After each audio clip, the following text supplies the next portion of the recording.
ട്രെയിനിൽ നിന്ന് ചാടി രക്ഷപ്പെട്ട പോക്സോ കേസ് പ്രതി പിടിയിലായിരിക്കുന്നു. അസം സ്വദേശി നസീബി ഷെയ്ഖാണ് അറസ്റ്റിലായത്. നല്ലളം പോലീസാണ് അസമിൽ നിന്ന് പ്രതിയെ പിടികൂടിയത്. സിനോജ് തോമസിന്റെ വിശദാംശങ്ങളുമായി. സിനോജ്, ട്രെയിനിൽ കോഴിക്കോട്ടേക്ക് കൊണ്ടുവരുന്നതിനിടെ ചാടി രക്ഷപ്പെട്ട പ്രതിയാണ് ഏതാനും മാസങ്ങൾക്ക് മുൻപ്. ഇപ്പോൾ ബീഹാർ അതിർത്തിയിൽ നിന്നാണ് ഇയാൾ രക്ഷപ്പെട്ടിരുന്നത്. ഇപ്പോൾ അസമിൽ നിന്ന് പിടികൂടിയിരിക്കുന്നു എന്നാണ് മനസ്സിലാക്കുന്നത്. പോലീസിന്റെ ഓപ്പറേഷൻ എങ്ങനെയായിരുന്നു? വിനീത 21 വയസ്സ് മാത്രം പ്രായമുള്ള പ്രതിയാണ്. നസീദുൽ ഷെയ്ഖ് എന്നാണ് പേര്.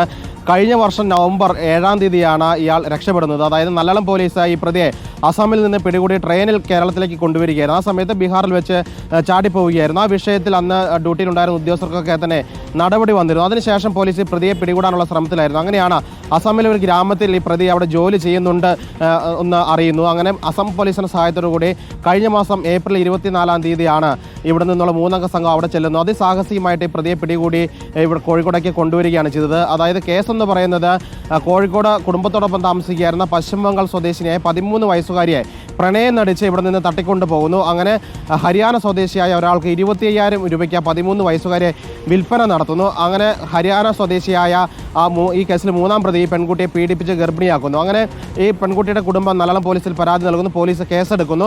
ഈ പ്രതിയെ പിടികൂടുന്നു. ഈ കേസിലെ 2-ാം പ്രതി എന്ന് പറയുന്നത് ഈ 1-ാം പ്രതിയുടെ പിതാവാണ്. അയാളാണ് ഈ വിൽപ്പനയ്ക്ക് ഇടനിലക്കാരനായി നിന്നത്. ആ പ്രതി ഇപ്പോഴും ഒളിവിൽ തുടരുകയാണ്.